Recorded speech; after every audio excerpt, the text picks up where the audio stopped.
El ambiente del tribunal aquella mañana estaba impregnado de una mezcla de rutina y expectación. Los pasillos olían a papel húmedo y café barato, mientras los murmullos de los empleados judiciales se mezclaban con los pasos apresurados de los abogados que iban y venían con carpetas en mano. Nadie esperaba nada fuera de lo común en ese juicio. Una joven acusada de un delito menor, un expediente más en una pila interminable de casos que parecían repetirse con nombres diferentes. Sin embargo, la historia de Carla Santos Silva estaba destinada a romper con aquella monotonía. Carla, con apenas 19 años, atravesó las puertas de madera doble del Fórum Criminal a las 9:15, 15 minutos antes de lo establecido.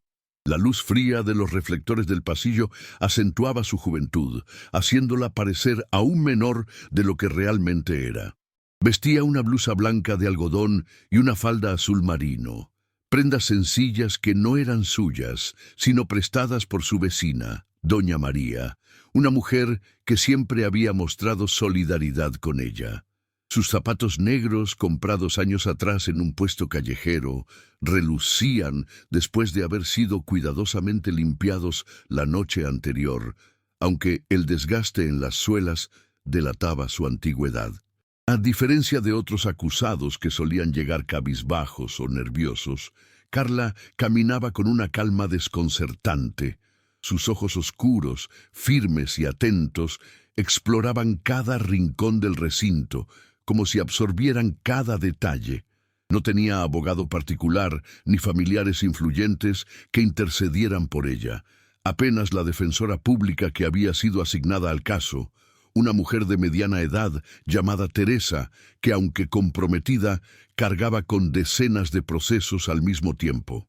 La mayoría de los presentes asumía que aquello sería un trámite rápido, presentación de pruebas, interrogatorio breve y sentencia casi automática. El juez que presidiría el juicio, Renato Braga, era conocido por su severidad. Hombre de unos 60 años, con el cabello gris perfectamente peinado hacia atrás y unas gafas que resbalaban hasta la mitad de la nariz, rara vez mostraba emociones en la sala.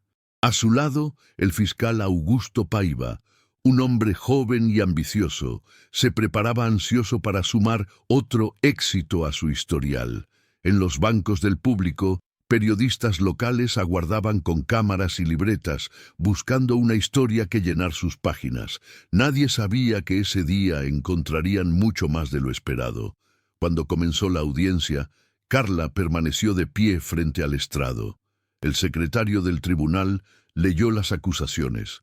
Tentativa de hurto en una joyería del centro. Según el informe policial, Carla había sido encontrada dentro del establecimiento poco después del cierre, con una vitrina rota y varias piezas de oro a pocos metros de donde estaba. El dueño del local aseguraba que ella había intentado robar y que fue sorprendida en flagrancia. Todo parecía indicar un caso sencillo de delincuencia juvenil. El juez le pidió que confirmara su identidad. Carla asintió con serenidad. Después llegó la pregunta inevitable. ¿Tiene algo que declarar en su defensa? En ese instante, la joven respiró hondo y dijo una frase que cambiaría el rumbo de todo. Yo hablo 10 idiomas con fluidez. El juez arqueó las cejas, sorprendido. El fiscal sonrió con ironía, mientras algunos presentes soltaban risitas incrédulas. ¿Qué relevancia tenía aquel comentario en un juicio por hurto? Para muchos parecía un intento desesperado de llamar la atención, una estrategia sin sentido. Pero Carla mantuvo la mirada fija sin vacilar. La defensora Teresa, desconcertada, intentó intervenir. Carla, eso no es necesario en este momento. Pero la joven insistió. Es importante que lo sepan. No soy la persona que creen. El juez, intrigado, le permitió continuar. Carla comenzó entonces a relatar cómo había aprendido cada uno de esos idiomas.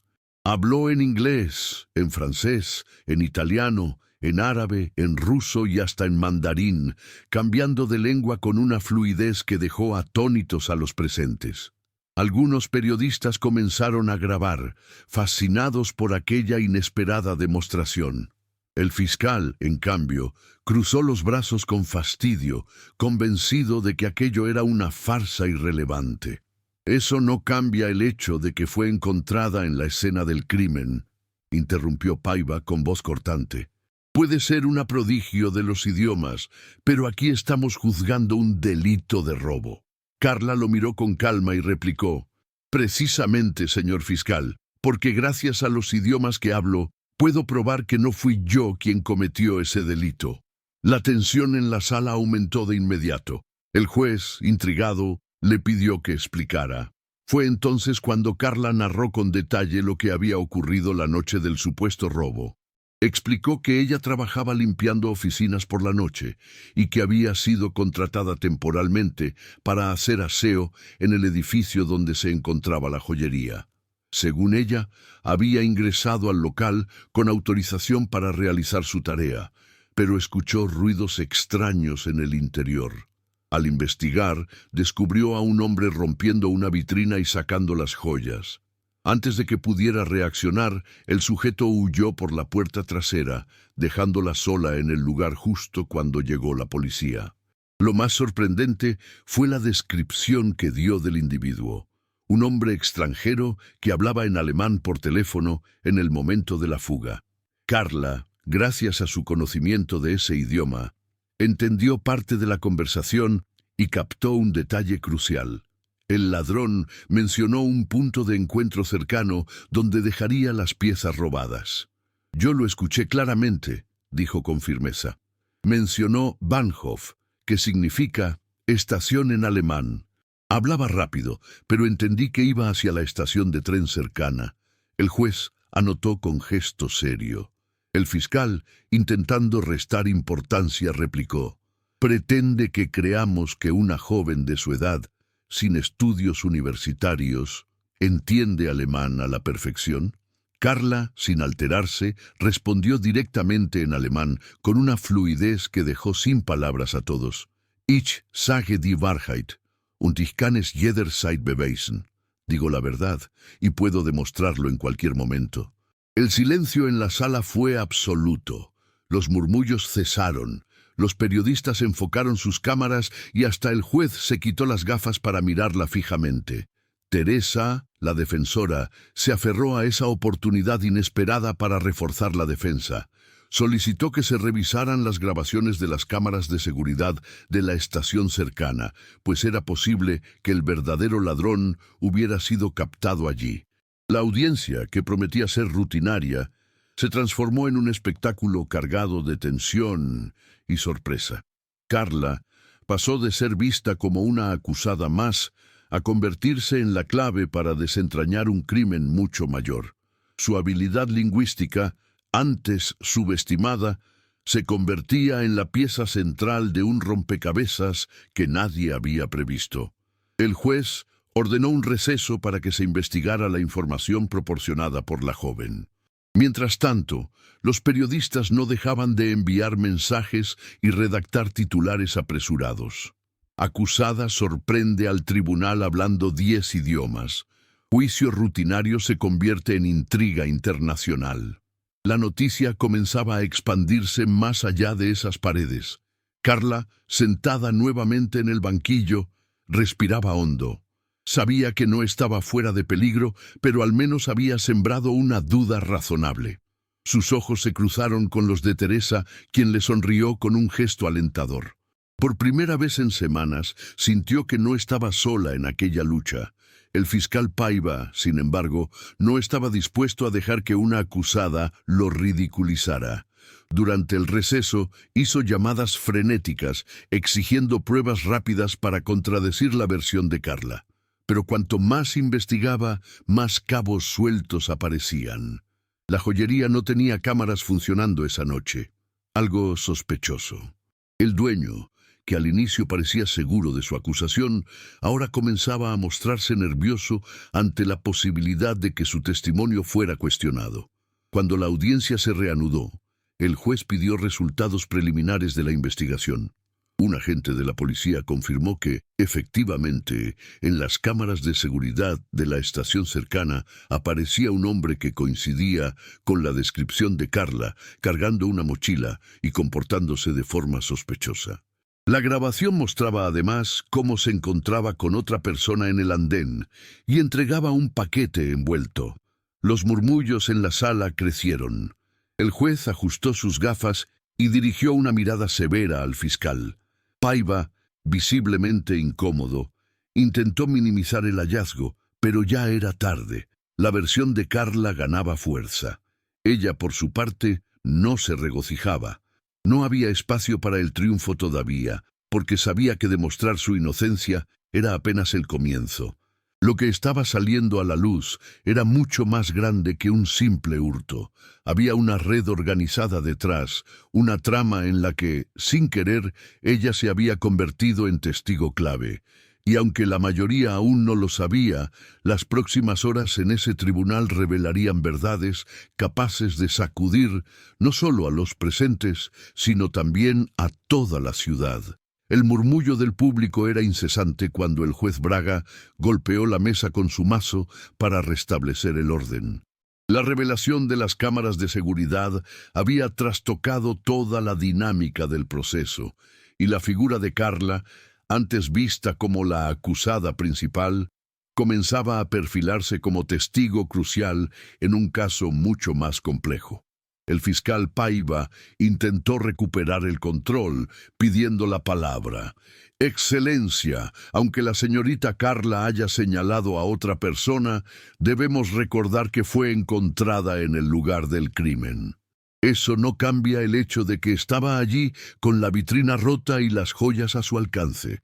El juez lo observó en silencio por unos segundos antes de responder. Fiscal, lo que tenemos ahora son indicios de que existe un tercero involucrado. La presencia de Carla en el lugar no puede ser ignorada, pero tampoco puede ser vista como prueba concluyente de culpabilidad. Carla, sentada junto a su defensora Teresa, respiraba profundamente. Sentía que cada palabra pronunciada en aquella sala podía cambiar el rumbo de su vida. El juez decidió entonces convocar al dueño de la joyería, el señor Arnaldo Freitas, para un nuevo interrogatorio. Cuando Freitas subió al estrado, su nerviosismo era evidente. Ajustaba constantemente el nudo de su corbata y evitaba mirar directamente a Carla. Teresa aprovechó la oportunidad para hacerle preguntas que, en otro contexto, habrían pasado desapercibidas. Señor Freitas, ¿puede confirmar que las cámaras de seguridad de su local estaban funcionando la noche del robo? El hombre tragó saliva antes de responder. Bueno, tuvimos problemas técnicos recientes. Las cámaras no estaban grabando. Curioso, replicó Teresa, porque en su primera declaración usted aseguró que todo el sistema estaba en perfecto estado. El murmullo regresó a la sala. Freitas sudaba, intentando justificar la contradicción, pero sus palabras solo lo hundían más. Fue entonces cuando Carla, con voz firme, intervino sin que nadie se lo pidiera. Ese hombre no dijo toda la verdad. El juez, sorprendido, le dio permiso para hablar. Carla explicó que, la noche en que fue contratada para limpiar, escuchó al dueño conversar con alguien en italiano. Ella, que dominaba ese idioma, entendió frases que sugerían que él estaba al tanto del plan. Mencionaron assicurazione, es decir, el seguro. Según Carla, parecía un acuerdo para simular un robo y cobrar una compensación. La sala explotó en reacciones. El juez pidió silencio inmediato. El fiscal, irritado, acusó a Carla de inventar una historia para salvarse. Sin embargo, la joven cambió instantáneamente al italiano y reprodujo las frases exactas que había escuchado aquella noche. Los periodistas presentes escribían frenéticamente, conscientes de que el juicio se había convertido en una bomba mediática. El juez, preocupado por la gravedad de las acusaciones, ordenó verificar las llamadas telefónicas de Freitas y su historial financiero. Mientras tanto, permitió que la audiencia continuara con nuevos testimonios. Los minutos parecían horas. El ambiente estaba cargado de tensión, como si en cualquier momento todo pudiera derrumbarse. Carla no apartaba la vista de los presentes, consciente de que cada palabra suya tenía ahora un peso inesperado. Finalmente, un oficial regresó con información preliminar. El dueño de la joyería había recibido, días antes del supuesto robo, una comunicación con una aseguradora extranjera. Además, existían transferencias sospechosas en su cuenta bancaria. El juez frunció el ceño, reconociendo que el caso había tomado un rumbo totalmente distinto. El fiscal Paiva, acorralado, intentó sostener la acusación contra Carla, pero el terreno se desmoronaba bajo sus pies. Ella no solo demostraba inocencia, sino que aportaba pruebas concretas contra alguien con mucho más poder e influencia. En ese momento, Teresa tomó la palabra con firmeza. «Excelencia, solicito formalmente que los cargos contra mi defendida sean retirados. No solo no existen pruebas sólidas de su culpabilidad, sino que se ha demostrado que es víctima de un montaje orquestado para encubrir un fraude mayor». El juez no respondió de inmediato. Sabía que la decisión debía estar respaldada por hechos irrefutables, y aún quedaba mucho por esclarecer. Ordenó entonces que Carla narrara nuevamente, con lujo de detalles, todo lo que había presenciado aquella noche. La joven relató cómo había llegado al local, cómo escuchó la conversación en italiano, cómo vio al hombre que escapó hablando en alemán y cómo quedó atrapada en la escena cuando la policía irrumpió. Cada palabra suya era clara, coherente y precisa. Para reforzar su testimonio, alternaba entre idiomas, demostrando que no había error en su interpretación. Lo que más impresionó a todos fue su serenidad. No hablaba con odio ni con rencor, sino con una convicción tranquila que transmitía verdad. Su dominio de las lenguas, antes motivo de burla, se había convertido en el arma más poderosa de su defensa. El juez Braga pidió un nuevo receso para analizar la información. La sala se llenó de rumores. Los periodistas transmitían en vivo, las redes sociales hervían con comentarios y la figura de Carla comenzaba a viralizarse. De ser considerada una delincuente juvenil, pasaba a ser vista como una joven prodigio injustamente acusada. Durante el receso, Carla permaneció en silencio. Teresa se inclinó hacia ella y susurró: «Lo estás haciendo muy bien. Mantente firme. Esto aún no termina, pero has dado un paso enorme». Carla asintió, aunque por dentro sentía el peso de los días que había pasado encarcelada, las miradas de desprecio que había recibido y el miedo constante a ser condenada injustamente. Recordaba las noches frías en la celda, cuando repetía idiomas en su mente para no perder la cordura. Ahora entendía que aquel esfuerzo había tenido un propósito. Cuando el juicio se reanudó, la tensión era insoportable. El juez, con voz solemne, anunció su decisión. En vista de las pruebas presentadas y de las contradicciones en los testimonios, este tribunal determina que no existen fundamentos suficientes para mantener la acusación contra la señorita Carla Santos Silva. Por lo tanto, ordeno su inmediata liberación. La sala estalló en aplausos y gritos de sorpresa. Algunos periodistas se abalanzaron hacia la salida para enviar la noticia antes que nadie. Teresa abrazó a Carla con fuerza, mientras ella, entre lágrimas, agradecía en silencio. Pero el juez no se detuvo allí. Asimismo, ordenó la detención preventiva del señor Arnaldo Freitas por sospecha de fraude y complicidad en el robo. El dueño de la joyería palideció. Los guardias se acercaron y lo escoltaron fuera de la sala, mientras él balbuceaba excusas inútiles. Carla observó la escena con una mezcla de alivio y asombro. Nunca había imaginado que, al entrar en aquel tribunal como acusada, saldría como protagonista de una verdad mucho más grande. En los días siguientes, la historia recorrió todos los noticieros. Titulares como «Joven políglota desenmascara a empresario corrupto» o «Acusada se convierte en heroína del tribunal» aparecían en portadas y programas de televisión. La vida de Carla cambió radicalmente. Pasó de ser una desconocida sin voz a convertirse en símbolo de lucha y esperanza. Universidades e instituciones comenzaron a interesarse por ella, ofreciendo becas y oportunidades para aprovechar su talento con los idiomas. Incluso organismos internacionales querían conocer a la joven que había utilizado sus conocimientos para enfrentar la injusticia. Carla, sin embargo, no se dejó deslumbrar. Aunque agradecía cada propuesta, su prioridad era simple: reconstruir su vida y limpiar por completo su nombre. No buscaba fama ni reconocimiento, sino dignidad. Teresa, su defensora, se convirtió en una aliada inseparable. Juntas dieron entrevistas y contaron la historia con cautela, siempre recordando que lo importante no era el espectáculo mediático, sino la verdad detrás del caso. Con el tiempo, la investigación reveló que Freitas formaba parte de una red internacional, dedicada al fraude de seguros y al tráfico de joyas. La declaración de Carla fue pieza clave para desarticular parte de la organización. Su valentía había desencadenado un efecto dominó que nadie había previsto. Meses después, Carla caminaba por la misma calle donde estaba la joyería aquella noche. El local permanecía cerrado, con un cartel de embargo judicial en la vitrina. Se detuvo un instante, respiró hondo y sonrió. Sentía que aquel capítulo oscuro había quedado atrás. Su vida seguía siendo sencilla. Aún vivía en la modesta casa de doña María. Aún usaba los mismos zapatos gastados.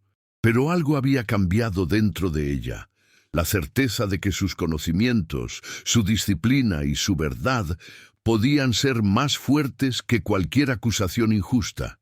Y aunque la historia de Carla comenzó en una sala de tribunal, lo que realmente trascendió fue el mensaje de que incluso en los momentos más adversos, la verdad, combinada con la valentía, puede iluminar hasta los rincones más oscuros de la justicia.